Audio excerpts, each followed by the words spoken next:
आज के शो में जाली दवाएं बनाने वाला गिरोह पकड़ा गया, तहलका खेज इंकिशाफात।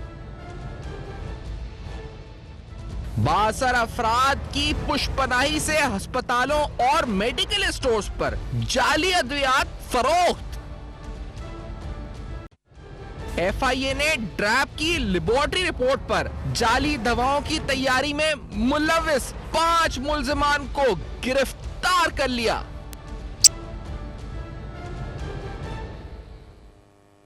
अस्सलाम वालेकुम। पस पर्दा हकाइक सनसनीखेज इंकिशाफात प्रोग्राम बेनकाब में हूं आपके साथ सैफान खान।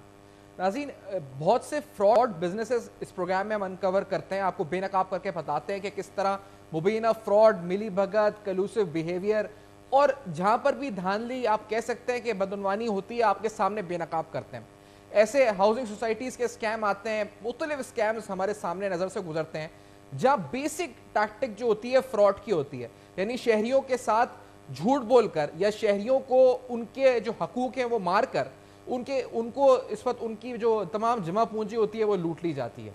ये हाउसिंग सोसाइटीज़ की हद तक हो तो उनकी जमा पूंजी लूट ली जाती है।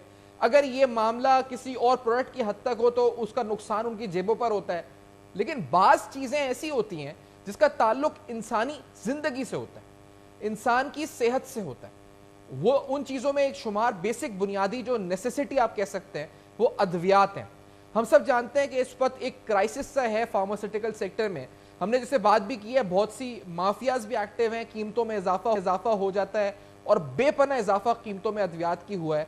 लेकिन आज आपके सामने एक ऐसा फ्रॉड बिजनेस अनकवर करते हैं, एक ऐसा फ्रॉड काम बेनकाब करते हैं जो इंतहाई इखलाकी लिहाज से कहा जाए तो बदतरीन गिरावट का शिकार है। यानी जिस काम में अगर जो लोग मुलव्विस हैं उनके इखलाक अगर कहीं होंगे तो कुछ भी नहीं आप कह सकते किसी हद तक एग्जिस्ट करते होंगे, क्योंकि ना सिर्फ वो पैसा बनाते हैं, लोगों की जमा पूंजी लूटते हैं, बल्कि वो इंसानी जानों के साथ भी खेलते हैं। अगर एफआईए की एक आपको हालिया कार्रवाई का जिक्र करें जिसके अंदर एफआईए 2 अल्फाज इस्तेमाल करता है। एक कि उन्होंने जो छापे मारे रिसेंटली, जिसके अंदर उन्होंने 4 या 5 मुल्जिमान जिनकी तस्वीर भी आप प्रोग्राम में हमारे देखेंगे, इनको गिरफ्तार किया, तो ये तमाम मुलविस थे तकरीबन 8 से 9 दवाएं बनाने में, जो दवाएं गैर कानूनी तौर पर जिनके लिए जो लफ्ज़ इस्तेमाल किया एक सब स्टैंडर्ड, यानी उनकी जो क्वालिटी थी वो मयार असल दवा से बहुत नीचे था, स्परियस थी। इसके अलावा काउंटरफीट थी, यानी जो ओरिजिनल मेडिसिन आप असली दवा खरीदने जाते हैं मार्केट से, आप होलसेल से खरीदते हैं या रिटेल से खरीदते हैं, बिल्कुल उसी के डिब्बे में उसी कंपनी के नाम से अंदर दूसरी दवा उसके अंदर डाल के बेच रहे थे।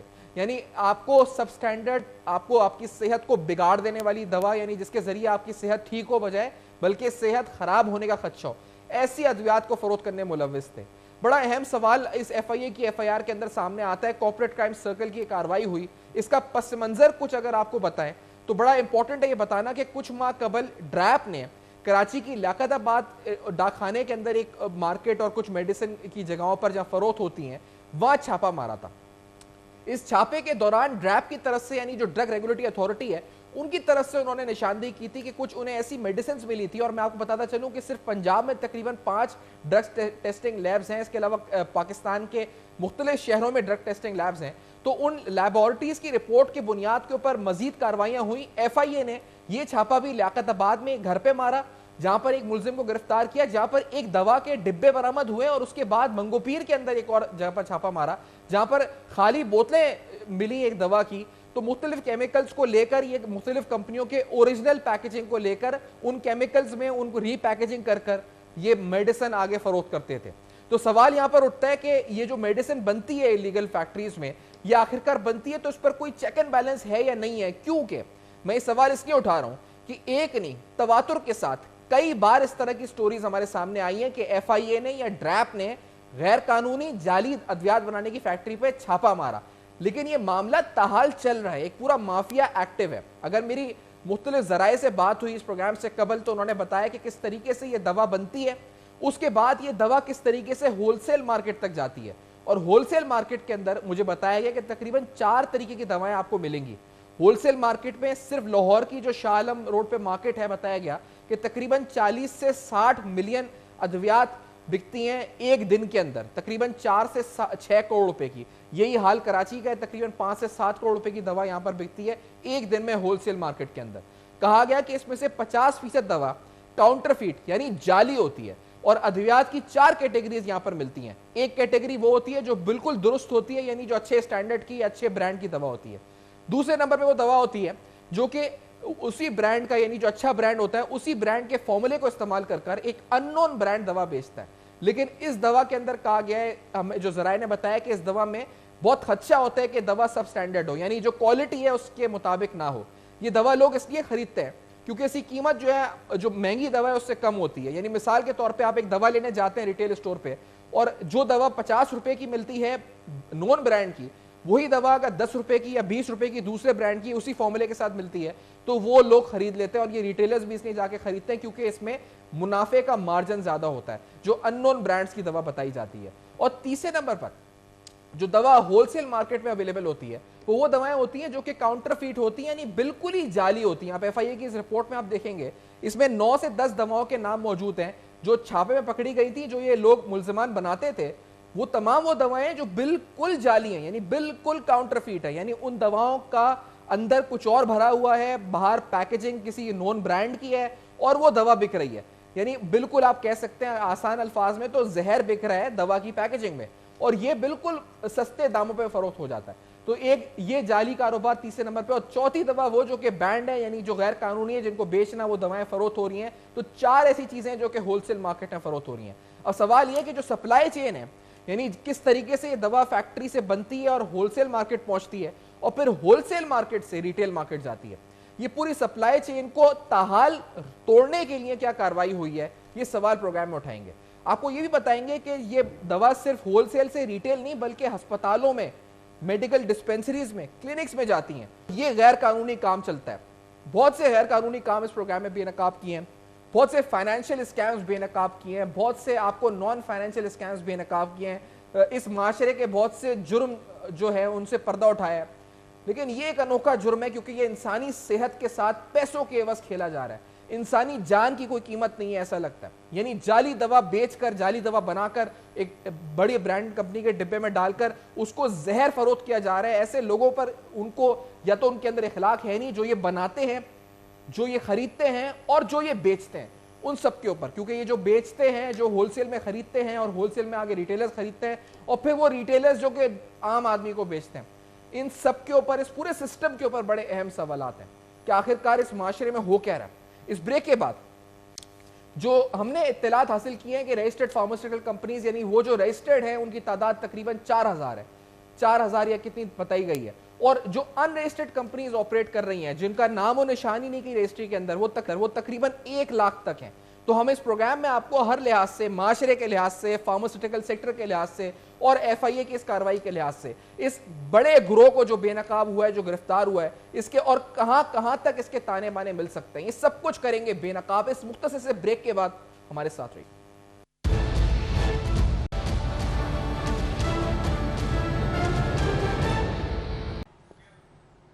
Welcome back. आप देख रहे हैं बेनकाब, और आज बेनकाब में आपके सामने तफसीलन एफआईए की रीसेंट कार्रवाई, जिसमें तकरीबन 4 से 5 मुल्जिमान गिरफ्तार होते हैं। और इधर 2 जगहों पर एफआईए की टीम छापा मारती है ड्रग रेगुलेटरी अथॉरिटी के साथ। यहां पर पता चलता है कि गैर कानूनी तौर पर काउंटरफीट मेडिसिन, जो कि सब स्टैंडर्ड भी है, यानी जो क्वालिटी है उससे भी चीप, इस वक्त क्वालिटी खराब है, वो बनती है बाकायदा, फिर आगे होलसेल और रिटेल में फरोख्त होती है। अब सवाल यहां पर यह कि जो आज मैं इस प्रोग्राम से पहले नंबर्स कुछ ले रहा था, तो जो नंबर्स मैंने कुछ जो नॉन पब्लिशंस, जो पब्लिकेशंस हैं वो, और इसके अलावा जो ऐसी जगह पे जहाँ पे सेकेंडरी सोर्स है इंफॉर्मेशन की, मुताबिक बताया गया कि तकरीबन 1 लाख के करीब ऐसी अनरजिस्टर्ड कंपनीज हैं जो ऑपरेट करती हैं, जो मुख्तलिफ किस्म की दवाएं बना के बेचती हैं। सिर्फ रजिस्टर्ड कंपनीज पाकिस्तान ने बताया गया कि शायद उनकी तादाद 4000 बनती है। तो एक अंदाजे के मुताबिक, सर्वे में देख रहा था प्रॉफिट मैगजीन का, उन्होंने लिखा था कि तकरीबन 40% अद्वियात जो मार्केट में अवेलेबल हैं, जो पाकिस्तानी खरीदते हैं, वो आया काउंटरफीट है या सब स्टैंडर्ड है। अब मेरे साथ इस वक्त पाकिस्तान फार्मास्यूटिकल मैन्युफैक्चर एसोसिएशन के जो करंट चेयरमैन है जनाब काजी मोहम्मद मंसूर दिलावर साहब प्रोग्राम में साथ मौजूद हैं। आपका बहुत शुक्रिया, आपको खुशामदीद कहते हैं। काजी साहब, ये बताइएगा कि पहले तो एफआईए की इन कार्रवाइयों में कंप्लेनेंट कौन होता है? आप लोग होते हैं कंप्लेनेंट या FIA खुद होता है? क्योंकि यहाँ पर तो उन्होंने हीरा भुट्टो जो फेडरल इंस्पेक्टर ड्रग्स हैं उनका नाम लिखा है कि वो करती हैं। आप लोग कंप्लेनेंट नहीं थे इसमें, PPMA वाले? जी, थैंक यू वेरी मच जी सुफियान साहब, आपने आज टाइम दिया। जो पहली बात तो ये है जो आपने फरमाया है कि इस वक्त 40% दवाइयाँ ऐसी हैं जो ये एक सर्वे है प्रॉफिट जाली मैगजीन का या जो बता रहा था, जो नंबर का कोट कर रहा था। जी जी जो सर्वे आपने बताया उसका जवाब मैं बाद में देता हूँ। पहली बात तो ये है कि जी अगर हमें पता चलता है मार्केट से, क्योंकि जो भी अच्छे ब्रांड है मार्केट में उसका कहीं ना कहीं जाली मेडिसिन 2 नंबर बन रही होती है। अगर हमें कहीं से आइडिया होता है तो फिर हम रैप को इन्फॉर्म करते हैं और उस एरिया के जो FIA है उनको इन्फॉर्म करते हैं। तो दोनों सूरतों में हम इन्फॉर्म तो करते हैं और जब तक हमें उसका सही क्लू मिलता है और हम उनके बारे में वो भी बताते हैं, फिर उसके मुताबिक वो हमारे साथ कॉपरेट भी करते हैं। तो डेफिनेटली हम इन्फॉर्म करते हैं दोनों जगहों पे, रैप में भी और FIA में भी। अच्छा, आप करते हैं। दूसरी बात बताएं कि ये जो इतने बड़े पैमाने पर अनरजिस्टर्ड कंपनीज चल रही हैं, ये किस तरह ऑपरेट कर रही हैं और क्या कोई रेगुलेटरी मैकेनिज्म है ही नहीं चेक करने के लिए कि कोई भी दवाई कंपनी बना ले और कोई भी मेडिसिन बनाना शुरू कर दे, बेचना शुरू कर दे? या रेगुलेटरी मैकेनिज्म है और वो बड़ा वीक है? क्या मसला क्या है इस पर? इसका कंप्लीट मैं आंसर इसलिए करूंगा कि यही अहम पॉइंट है जो आपने डिस्कस किया। पहली बात तो ये है कि कहीं पे भी ऐसी कोई कंपनियां फ्रंट पे नहीं होती जो जाली मेडिसिन बना रही हैं, ना ही उनको कहीं से सपोर्ट मिलती है। जहाँ तक ड्रैप की बात है वो तो बड़ा स्ट्रिक्ट है और जिनको लाइसेंस मिलता है जिन कंपनीज को, वहाँ पे बड़ी क्लियर बात है कि उनको चेक एंड बैलेंस होता है, उनको एक रेगुलर उनके विजिट्स होते हैं, उनका रिकॉर्ड बाकायदा हमें जमा कराना होता है जो भी हम इंपोर्ट कराते हैं रॉ मटेरियल और उसका जो मेडिसिन बनाते हैं। और ये जो लोग काम करने वाले हैं ये अंडरग्राउंड होते हैं, इनके बारे में किसी को कुछ पता नहीं होता और ये कहीं घरों में या इधर उधर काम कर रहे होते हैं। कोई अनरजिस्टर्ड कंपनी हो ही नहीं सकती। कंपनी वही होती है जो रजिस्टर्ड होती है, अथराइज ही वही होती है मार्केट में। और हमें बाकायदा वारंटी देते हैं जब हम मेडिसिन बनाते हैं अपने डिस्ट्रीब्यूटर को भी और डिस्ट्रीब्यूटर आगे रिटेलर को भी। अब होता ये है कि ये लोग जो कि जाली मेडिसिन बनाने वाले हैं, जो भी अच्छा ब्रांड चल रहा होता है मार्केट में स्टेब्लिश होता है, उसको कहीं से मेडिसिन वही बैच नंबर उठाते हैं, वही डिटेल उठाते हैं और वही प्रिंट करके मार्केट में भेज देते हैं। तो बेसिकली उस बैच नंबर की वारंटी तो हमने दी होती है, इंडस्ट्री ने दी होती है अपने डिस्ट्रीब्यूटर को और डिस्ट्रीब्यूटर ने भी। तो इसको मिक्स एंड मैच करने की वो कोशिश करते हैं, लेकिन उसके बावजूद जिस तरह हमारी लेबॉर्टरीज हैं, ड्रग टेस्टिंग लेबॉर्टरीज हैं, वहाँ पे भी चेक एंड बैलेंस है। कि आप जो कह रहे हैं कि ये जो करते हैं इस्तेमाल, आपकी पैकेजिंग को इस्तेमाल करते हैं, तो ये पैकेजिंग किस तरह आती है इनके पास? वो इनको कहाँ से मुयस्सर होती है? कुछ कंपनीज के इंटरनल रिसोर्सेज ही होते होंगे जो, जैसे यहाँ पर एक घर में FIA ने छापा मारा है जो मंगो पीर के अंदर है और एक लियाकताबाद में मारा है। वो कहते हैं वहां पर एक दवा है जो उसके बगैर लेबल की बड़ी क्वांटिटीज उनको मिली, कोई केमिकल, उसके अलावा उन्हें पैकेजेस मिले बहुत सारे जिसमें वो रीपैकेजिंग कर कर उसी केमिकल को बेच रहे थे। तो ये डिब्बे कहां से आ जाते हैं इतने बड़ी पैमाने पे? इनके पास पुराने डिब्बे होते हैं, क्या होते हैं इन पे? एक्सपायरी भी होती है क्या? किस तरह से इन तक पहुंच जाते हैं डिब्बे? देखिए सुफियान साहब, जब ये जाली दवाई बनाने वाले लोग जाली दवाई बना सकते हैं तो ये इनके पास वो प्रिंटिंग वाले भी मिल जाते होंगे जो इनको सपोर्ट करते हैं। तो ये सारे मिलकर काम कर रहे होते हैं, तो प्रिंटिंग वाले भी साथ मिलते हैं, तभी उनको आइडिया होता है कि भाई ये कौन से लोग हैं, कैसे लोग हैं। देखें, जो कंपनीज को कर रहे होते हैं प्रिंटिंग वाले, डिस्ट्रीब्यूट कर रहे होते हैं अपनी जो भी प्रिंटिंग उनसे करवाते हैं हम पैक, वो बाकायदा कंपनी के नाम पे रिसीप्ट काटते हैं, उसका सेल टैक्स काटते हैं, उसकी बाकायदा टैक्स रिटर्न जमा होती है। लेकिन ये वो लोग हैं जो कि अंडरग्राउंड काम कर रहे होते हैं जिनके बारे में हम कुछ नहीं बता सकते। ये वही लोग जो कि ये माफिया है। और इसको मैं यहाँ पे थोड़ी सी वजाहत कर दूं। देखें, इस चीज का जो सबसे बड़ा इफेक्ट हमारी इंडस्ट्री को आता है वो एक्सपोर्ट पे हिट होती है। इंडिया इसका पूरा बेनिफिट उठाता है। जब ये जाली मेडिसिन का कुछ स्कैंडल सामने आता है और ये चीजें सामने आती हैं तो इंडिया जाके हमारे वो जहाँ पे कंपटीशन में हमारे इंडिया 50 कंट्रियों में हमारे साथ कंपटीशन में होता है। लेकिन इससे पहले मैं चाह रहा था ये नुक्ता थोड़ा सा, मुझे इस वक्त आपकी आवाज कटी थी, मुझे बताइएगा ये नुक्ता थोड़ा सा आप इसकी वजाहत करें। ये जो ये माफिया है इनके पास आ जाता है, ये इस पैकेजिंग को रीप्रिंट करवाते हैं पैकेजिंग माफिया के साथ मिलकर। आप कह रहे थे सेल्स टैक्स रिटर्न जो सारे आपको देने पड़ते हैं, फिर पैकेजिंग कंपनी भी रजिस्टर्ड होती होगी, ऐसे तो कहीं से नहीं पैकेजिंग प्रिंट हो जाती है और एग्जैक्ट वही पैकेजिंग होती है या ये उसका भी काउंटरफीट होता है? इसके बारे में कुछ आइडिया तो है नहीं। मैं अपने अगर एक्सपीरियंस की बात करूं तो मुझे तो कुछ इसका आइडिया नहीं है कि ये कौन लोग हैं और कैसे लोग हैं। और डेफिनेटली ये उसकी कॉपी बनाते हैं तभी मार्केट में बेचते हैं ना। और कॉपी कहाँ बन रही होती है? Same copy. ये तो वही माफिया है जो कि मिलकर काम कर रहा होता है, जिस तरह मैंने पहले अर्ज किया।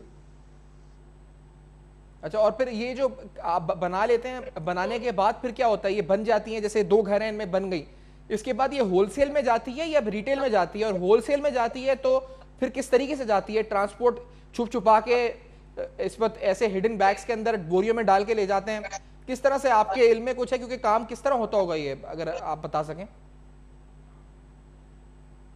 ये जो आप हमसे अगर पूछे ना कि आप दवा बनाते हैं और उसको मार्केट कैसे करते हैं, तो उसका तो मैं बड़ा क्लियर आंसर दे सकता हूँ। जो सिस्टम है ये तो वही लोग बता सकते हैं जो हाँ, लोग exactly. काम कर रहे होते हैं, उन्हीं को पता है वो किस तरीके से इसको मार्केट करते हैं, कैसे बोरियों में बेचते हैं या इसको डब्बों में बंद करके बेचते हैं।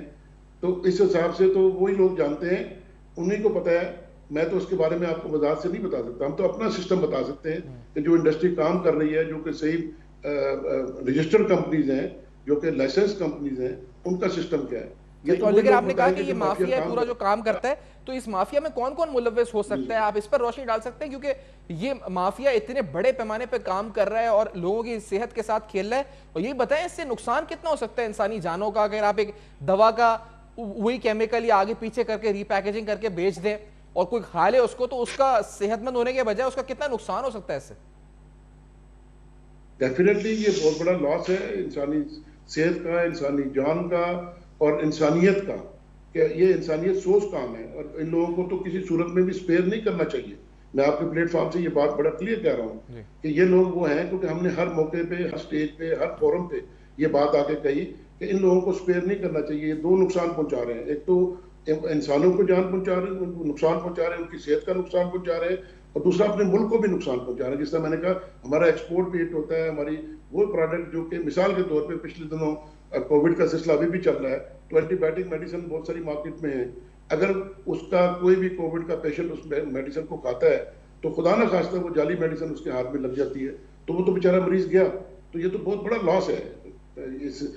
हमारा बिजनेस का भी लॉस हो रहा होता है जो सही काम करने वाले लोग हैं, और इंसानियत का भी लॉस हो रहा होता है, और जाहिर है मरीजों का भी लॉस हो रहा है। ये बताइए कासिम कि इसमें 2 तरह के, जो मैं मालूमात कर रहा था, मुझे आप, अगर आपका ज्यादा इल्म होगा, आप इस कारोबार से मुंसलिक हैं, सही वाले कारोबार से मुंसलिक हैं, मुझे बताएं कि 2 तरह की मेडिसिन होलसेल मार्केट में अवेलेबल थी। एक तो वो है जो कि काउंटरफीट है, जो बिल्कुल ही कॉपी है, यानी उसी नाम से बिक रही है और अंदर कुछ और भरा हुआ है उसके अंदर। और दूसरी वो है जो कि अननोन ब्रांड की मेडिसिन है, और वो दुकानदार भी ये कह के बेच देता है कि ये वही फॉर्मूला है, बल्कि 30 रुपए कम में आप ले लें, तो बंदा ले भी लेता है उससे, और वो अननोन ब्रांड होता है। फॉर्मूला वो कह के कहा जाता है कि वही फॉर्मूला है और वो आपको उसी मर्ज का इलाज देगी, आप ले लेते हैं। तो 2 तरह की बात है। ये जो अननोन ब्रांड वाली मेडिसिन है, ये क्या होता है और ये कौन सा फॉर्मूला होता है? ये दुरुस्त है या ये भी सब स्टैंडर्ड है क्वालिटी में? नहीं जी, देखिए, एक प्रोडक्ट है, पैरासीटामोल की मिसाल ले लें।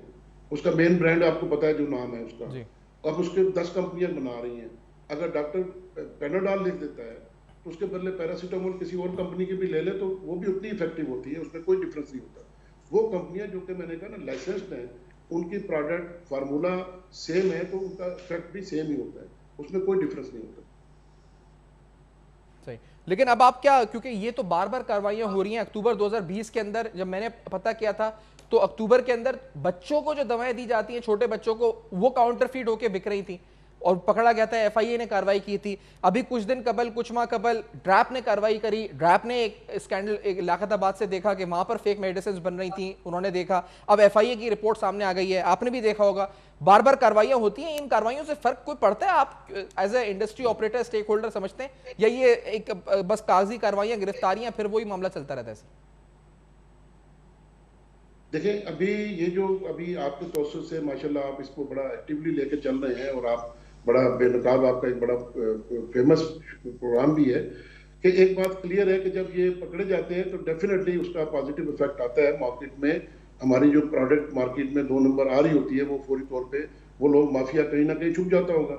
लेकिन आप जहाँ तक कार्रवाई की बात है, तो डेफिनेटली कार्रवाई होती है, तभी इन लोगों की तस्वीरें भी आप बता रहे हैं, और इन लोगों का सारा बैकग्राउंड भी, इनको हमने ड्राइव वालों से भी मेरी बात हुई, उनसे भी मैंने, क्योंकि मैं आउट ऑफ कंट्री था लास्ट वीक में, तो मैं वापस आया 2 दिन पहले, तो मैंने आपसे प्रोग्राम से पहले उनसे भी डिस्कशन की।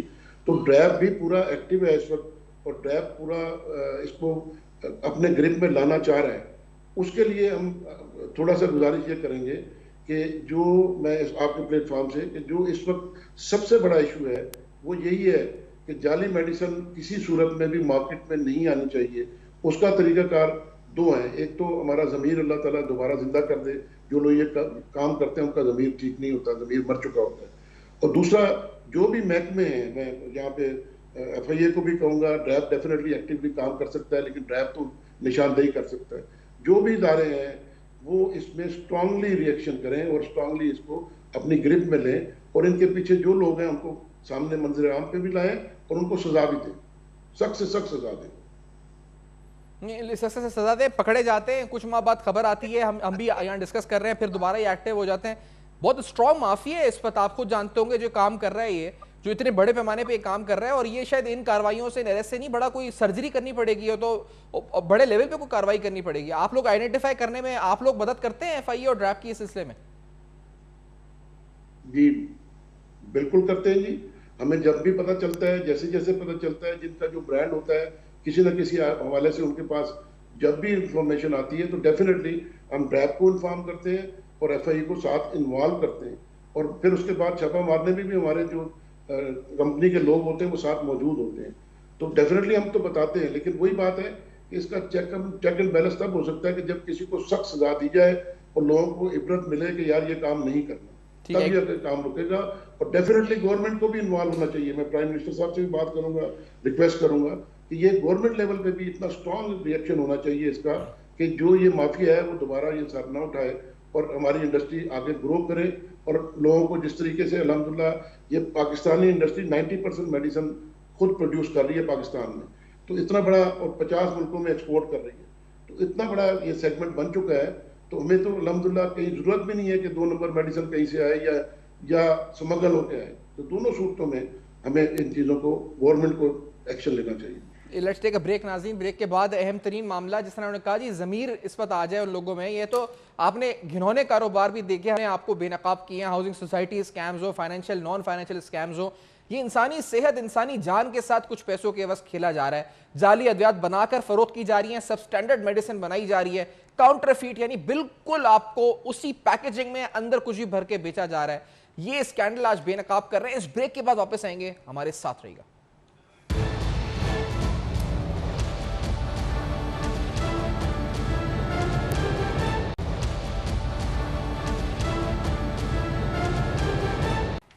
Welcome back. आप देख रहे हैं बेनकाब, और आज बेनकाब में तफसीलन आपके सामने अद्वियात यानी इसने घरौने कारोबार हमने इस मुल्क में और उस पर बेनकाब पे बात की है। नैब की अक्सर एक्टिविटीज़ पे हम प्रोग्राम करते हैं, आपको बताते हैं हाउसिंग सोसाइटी का फ्रॉड हो गया, ये हो गया।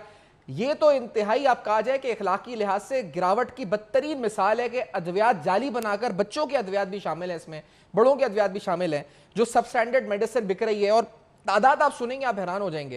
यानी एक दिन के अंदर जो कहा जा रहा है होलसेल मार्केट में अगर 6 करोड़ की अद्वियात बिक रही है, तो उसमें 40 से 50% काउंटरफीट यानी ये जाली अद्वियात बिकना शुरू हो गई हैं। एक तरफ अद्वियात की कीमतें आसमान में पहुंच रही हैं, दूसरी तरफ एक गरीब आदमी अगर दवा लेने जा रहा है तो उसको ये कह के बेचा जाता है कि ये आसान फॉर्मूला वही है, सस्ती कीमत में बिक रहा है, ले लो, वो अपने पैसे बचाने के लिए खरीद रहा है। बदतरीन सूरत हाल है। जो मुकदमा दर्ज हुआ है वो सेक्शन 23, 27 ड्राफ्ट एक्ट 1976 के तहत और पाकिस्तान पीनल कोड की दफात भी शामिल की है। एक सवाल जो प्रिंटिंग के हवाले से मैं पूछ रहा था कि प्रिंट कहाँ होते हैं, तो इसमें एक शख्स गिरफ्तार हुआ है हमीद, और जिसका बताया गया कि वो बाकायदा प्रिंटिंग एक्सपर्ट है, जो नॉन ब्रांड की कंपनीज के जो ब्रांड्स हैं उनको प्रिंट करके एग्जैक्ट इन कंपनीज को देता था।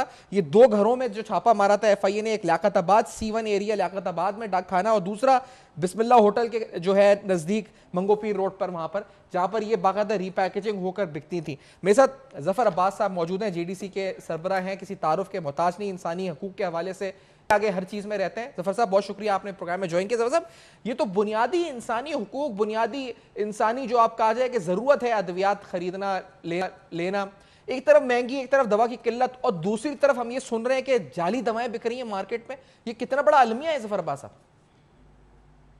सर देखें, ये बहुत बड़ा अलमिया है, और ये 1-2 नहीं, ऐसी मैं समझता हूँ कराची में हजारों कंपनियां होंगी, और इस पे FIA को खराज तहसीन पेश करते हैं कि उन्होंने इतनी जबरदस्त कार्रवाई करके इनको गिरफ्तार किया। और काश कोई ऐसा सिस्टम होता हमारे यहाँ कि जिसके जरिए इन लोगों को सजा मिलती है, और ये सजा इतनी इबरतनाक होती कि बाकी तमाम जितने लोग ये काम कर रहे हैं उनके लिए लोग निशाने इबरत बन जाते हैं। लेकिन हमें और आप सबको पता है इनके साथ क्या होगा और कैसे होगा, और ये कितने अरसे बाद ये बाहर घूम रहे होंगे, और ये नए नाम से और नई जगहों पे काम कर रहे होंगे।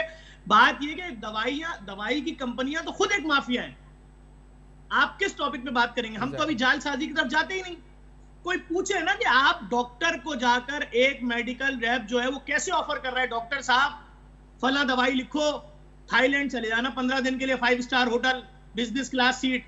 डॉक्टर साहब सिर्फ 6 महीने इस लैब से टेस्ट करवा दो मरीजों का, ये वाला, ये गाड़ी ले लेना नई। डॉक्टर साहब सिर्फ 4 महीने ये काम कर दो, अमेरिका का ट्रिप ले लो। डॉक्टर साहब कल आपके ऑफिस में काम शुरू हो जाएगा, पूरा ऑफिस नया कर देंगे, 4 महीने ये वाली दवाई लिख दो। अब बात ये है, हम तो ये देख रहे हैं कि आप गए थे शुगर की दवाई लेने, 3 महीने बाद शुगर की दवाई के साथ एक नई दवाई का इजाफा हो जाता है, फिर अगले 3 महीने बाद एक नई मर्ज का इजाफा हो जाता है। तो यहां तो लोगों के साथ वो जुल्म हो रहा है जिसकी कोई मिसाल ही नहीं है। हमारे सामने हम डॉक्टर के पास बैठे हुए, डॉक्टर साहब सांस नहीं आ रही, डॉक्टर साहब कोरोना हो गया, डॉक्टर साहब कह रहे 2 मिनट रुकिएगा, अच्छा तो मैं अपनी फैमिली को भी ले जा सकता हूं फलाने मुल्क। डॉक्टर साहब तो फिर एक काम करें, 2 महीने और मेहनत कर लें, 5 महीने ये काम कर लें। ठीक है, सब डॉक्टर नहीं होंगे, लेकिन हमने तो ज्यादातर यही देखा है। और अगर आप लोगों ने नहीं देखा तो मुझे बता दें, डॉक्टर साहब ये आपके लिए एक ब्रीफ केस गिफ्ट आया है, अच्छा साइड पे रख दो। डॉक्टर साहब आपके लिए ये 15 टिकट हो गए हैं आपकी पूरी फैमिली के। अरे भाई क्यों? मुझे कोई बताए तो क्यों, इसकी वजह तो बताएं। भाई डॉक्टर तो पढ़ के आया है, हल्फ उठा के आया है, इंसानियत की खिदमत करेगा, अपनी एक फीस ले रहे हो तुम 500 रुपए। अभी मैंने एक डॉक्टर को मुआयना कराया, उन्होंने बोला 4,500 रुपए फीस मैंने दे दी, तो फीस ले ली ना आपने। अब ये कौन से ये, और पहली बात तो ये बताएं, दुनिया के किस काम में ऐसा होता है कि लोग आके आपको ऑफरिंग करें? आपको ऑफर हो रही है भाई कि आप ये ले लें, भाई ये ले लें, इस मुल्क घूमने चले जाएं, फलानी जगह चले जाएं, लंदन चले जाइए आप, ये आप हमारा फला बोर्ड लगा लेंगे तो इतने पैसे ले लें, थर्मामीटर हमारा इस्तेमाल करेंगे तो इतने पैसे ले लें। भाई डॉक्टर तो मसीहा है जिसके पास जाके वो अपनी सारी मुसीबत बता रहे हैं कि डॉक्टर साहब यहाँ भी दर्द हो रहा है, यहाँ भी दर्द हो रहा है, टेंशन बहुत है, रात भर नींद नहीं आती, परेशान है, बेरोजगारी का मसला है, माँ के इलाज के पैसे नहीं है, डिप्रेशन के मरीज बन गए हैं। लेकिन डॉक्टर साहब की तवज्जो किधर है कि अच्छा फला दवाई इतनी पर्ची काटनी है, फला लेबोरेटरी में केस भेजेंगे तो उस लेबोरेटरी से इतने लाख रुपए मिल जाएंगे, फला लेबोरेटरी को अगर भेजेंगे तो वो एक प्लॉट भी दिला देंगे, फला लेबोरेटरी को भेजेंगे तो वो, भाई इस तरफ कौन तवज्जो कराएगा? सर सिफान खान साहब, मसला ये है कि हम जिस तरह इन लोगों से कर रहे हैं वैसे ही हमें पूछना चाहिए कि ये क्या हो रहा है। ये आप डॉक्टर के पास जाके ऑफर्स क्यों दे रहे हैं? आपका फार्मूला इतना अच्छा होना चाहिए कि डॉक्टर साहब खुद आपको फोन करें कि अरे वाह इतनी जबरदस्त आपने दवाई बना दी, एक कैप्सूल दिया, बंदे का मर्जी ठीक हो गया। नहीं डॉक्टर साहब, ये दवाई तो फौरन बंद करें। दवाई तो वो होनी चाहिए जो कम से कम भी मरीज 3 दफा तो खरीदे आके। हमारी सेल कैसे होगी? 600 गुना पैसे बढ़ा दिए गए दवाइयों के, कोई पूछने वाला नहीं है। तो मैं तो फिर ये बोलूंगा, जहां लोगों के साथ जुल्म हो रहा है वहां इन जैसे दरिंदे जो लोगों की जिंदगियों से खेल रहे हैं, इनको इतनी इबरतनाक सजा मिलनी चाहिए कि आइंदा कोई शख्स ये नहीं बोले कि फला कारोबार बंद करो, इससे 6000 गुना ज्यादा प्रॉफिट वाला काम है, दवाइयां बनाते हैं, आइए। तो ये काम नहीं होना चाहिए। मतलब ये देखें, इसमें इस मामले में बड़ा अहम जो पहलू ये भी सामने आया है कि जो दुकानदार हैं वो भी फिर ऐसी अद्वियात, क्योंकि मार्जिन ज्यादा मिलता है, यानी मिसाल के तौर पर 50 रुपए की, बहुत से, मैं नहीं कह रहा सारे दुकानदार, बहुत सी जगहों पर ये देखा गया है इसी रिपोर्ट में कि 50 रुपए की एक दवा है मिसाल के तौर पे, तो उसका जो जाली वर्जन है वो 10 रुपए का है और वो किसी और नाम से है, तो वो ये बोल देते हैं जो मरीज लेने आता है कि यही फॉर्मूला आपको 10 रुपए मिल जाएगा, वो 10 का 20 से बेच देते हैं, 20 से मिल जाएगा, 10 का मार्जिन हो जाता है। आम दवा पे उनको नहीं होता मार्जिन। तो पैसे के लिए लोग क्या क्या कर रहे हैं, लोग इंसानी जान के साथ खेल रहे हैं, वो दुकानदार हो, वो डॉक्टर हो, और कोई चेक एंड बैलेंस ही नहीं है इस पर। ये जो आपने अपने सवाल में बोला ना कि वो डॉक्टर हो या वो दुकानदार हो, बस यही जवाब है कि जब हर आदमी को ऑफर मिल रही है, हर आदमी के पास लोग पहुंच रहे हैं कि अरे सर कोई आपसे फला कंपनी की दवाई मांगे तो आप कहिएगा ये नहीं ये ले लो, सेम चीज है आधे पैसों में। गरीब आदमी, मिडिल क्लास लोग, सर एक आम आदमी की शुगर की दवाई आ रही है महीने की, शुगर ब्लड प्रेशर की 6-6 हजार रुपए की। तो आप सोचें, खाली डॉक्टर टेस्ट लिख देता है, ये 3 महीने के अपने सारे टेस्ट करा ले, 17,000 रुपए टेस्ट। लैब वाला शक्ल देखता है, शक्ल से अंदाजा लगा लेता है, अच्छा खैरात काट दूं, ज़कात काट दूं आपकी आधी, वो बंदा हल्के से बोलता है जी जी कर दे। यार आप देखें तो इस इंडस्ट्री को तो करीब से देखिए जाके, आप दहल जाएंगे। और उसके अंदर भी आप अगर ये जाली बनाने वाले कि यहां वो लेकर आ रहे हैं जी मरीज आखिरी स्टेज पर है कैंसर की, लाओ उसको दवाई लगानी, तो वो जाली दवाई लग रही है, तो वो बचेगा। एग्जैक्टली। और ये बताएं जबरदस्त साहब, क्योंकि आपके पास ऐसे लोग आते होंगे जो बेसिकली अपना राशन अफोर्ड नहीं कर पाते, अद्वियात तो ये जो मौजूदा महंगाई की लहर है जिसको हुकूमत मानती नहीं है, वो आप बताएंगे कितना लोग अद्वियात के लिए अब आम बेसिक नेसेसिटी जो दवा है उनकी, जो शुगर ब्लड प्रेशर है या दीगर मर्ज हैं, वो आ रहे हैं आपके पास, बोलते हैं जी हमें महीने की दवा के पैसे दे दो। ये कितने ऐसे लोगों से आपका टकराव हो रहा है दिन में, और कितना तादाद बढ़ गई है ऐसे लोगों? रोजाना सैकड़ों लोगों से हो रहा है और हमारी उनसे बहस हो रही होती है। हम उनसे कहते हैं अंकल एक हफ्ते की ले लें, हमारे पास और केसेस भी हैं, अगले हफ्ते दोबारा ले लीजिएगा। नहीं बेटा महीने की चाहिए, नहीं बेटा 15 दिन की चाहिए। तो अंकल ये सारे तीनों चारों पर्चे आएंगे? हाँ भाई चारों। अच्छा भाई दवाई ले आओ। पता चला जी 17,000 रुपए की दवाई आ रही है, 16,000 रुपए की दवाई आ रही है। बहुत मुश्किलात हैं। मैं आप नहीं तो अगर आपके पास कोई ऐसा इदारा है उसका नाम बताएं कि जी फला जगह चले जाओ दवाई मिल जाएगी। तो बात यह कि अगर आपने ये ऐलान किया हुआ है कि हम हर मरीज से आने वाले या हर परेशान हाल आदमी के लिए अपने दरवाजे हमने खोले हुए, तो आपके पास डोनर नहीं आता मदद करने वाला। जो मसाइल के शिकार लोग हैं जिनकी उम्मीदें आपसे वाबस्ता हैं वो आते हैं। एग्जैक्टली जफर साहब, बड़ी अंधोनाक सूरत हाल है और अलगनाक पिक्चर है जो सामने नजर आ रही है। आपका शुक्रिया अदा करेंगे जफर साहब, आपने वक्त दिया, प्रोग्राम में ज्वाइन किया। जफर साहब की गुफ्तगू आपने ये नाज़रीन माशरे का वो पहलू है जो आपके सामने हमें उजागर करना जरूरी था कि किस तरह लोग ऐसे घिनौने काम में मुलविस हो जाते हैं। फिर इस पूरी माफिया को बेनकाब करना कि ये सिर्फ दवाएं बनाना नहीं, इनको बेचना, इनको फरोख्त करना, इनको रिकमेंड करना, इन अद्वियात की बुनियाद पे कारोबार बढ़ाना, वो चाहे दुकानदार हो, वो डॉक्टर्स हों, वो ये जाली फैक्ट्रीज हों, या वो इसके साथ साथ ऐसे होलसेल और रिटेलर्स में जो बैठे लोग हैं जो ये बेच रहे हैं आगे, और फिर जो एक आम शहरी इससे मुतासिर हो रहा है और उसकी सेहत और बिगड़ रही है। ये सब कुछ बेनकाब किया। उम्मीद करते हैं कि शायद ये कार्रवाई मंतकी अंजाम तक पहुंचे, शायद इस माफिया को हम तोड़ सकें। इस उम्मीद और इस दुआ के साथ प्रोग्राम को वाइंड अप करते हैं। आपका फीडबैक मौसूल होगा फेसबुक, ईमेल और ट्विटर जो हमारा फ्लैश कर रहा है आपके सामने। देखते रहिएगा अब तक। अपना बहुत बहुत ख्याल रखिएगा।